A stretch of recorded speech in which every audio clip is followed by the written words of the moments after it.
Oh my god! It's tangled! There is a new hair trend on campus that is common amongst many African American female students at Rutgers University in Newark. However, is being natural as great as it seems?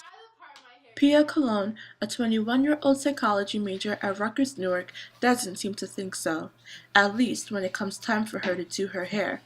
Many women who are natural try to preserve the length and fullness of their hair by carrying hairstyles that will cause little to no manipulation, such as twists. But getting started is a hassle. Many women like Cologne spend hours trying to get their hair done.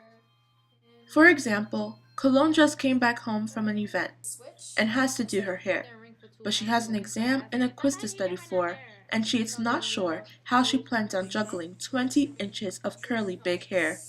Nah, there's absolutely no way. I'll be able to finish this in time for my exam. But could you blame her? It was already 7:30, and Cologne was still on twist number 7. Despite Cologne's obvious frustrations with her hair, others enjoy being natural. When I had perm hair, I never really cared about my hair. I just knew when it was time to get a perm. But when you're natural, you look into how to better take care of yourself.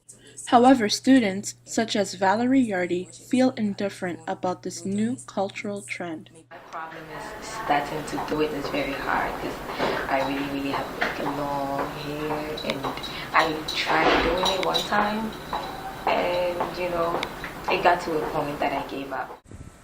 Like Yardy, there are many women who feel intimidated about being natural, especially when it comes to deciding how to style it professionally. And Jacoby Mack, a 29-year-old hairstylist, shares her experience during a Rutgers Newark event.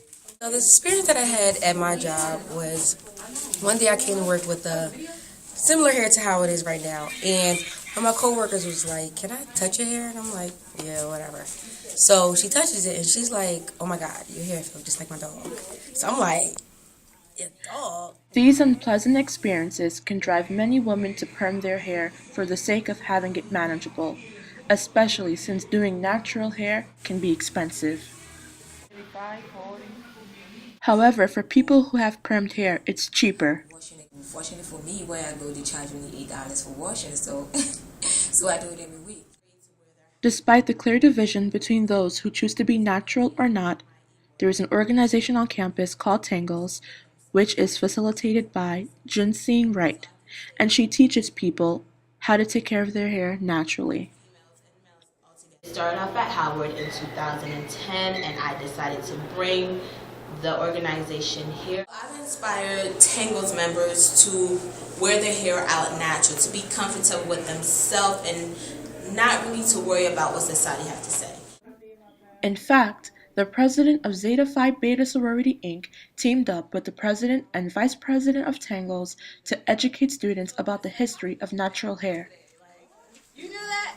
Isn't that, granted. Is a centuries-old history behind why Black and Hispanic and Asian men and women with naturally kinky hair don't feel good about it. And once we have that understanding of all that historical context and that background, we can really start to break down why we feel the way we do, how we've been conditioned by society, and how we can start to change that and feel comfortable as we naturally are. But of course, the struggle of doing natural hair will still be prevalent. Funny.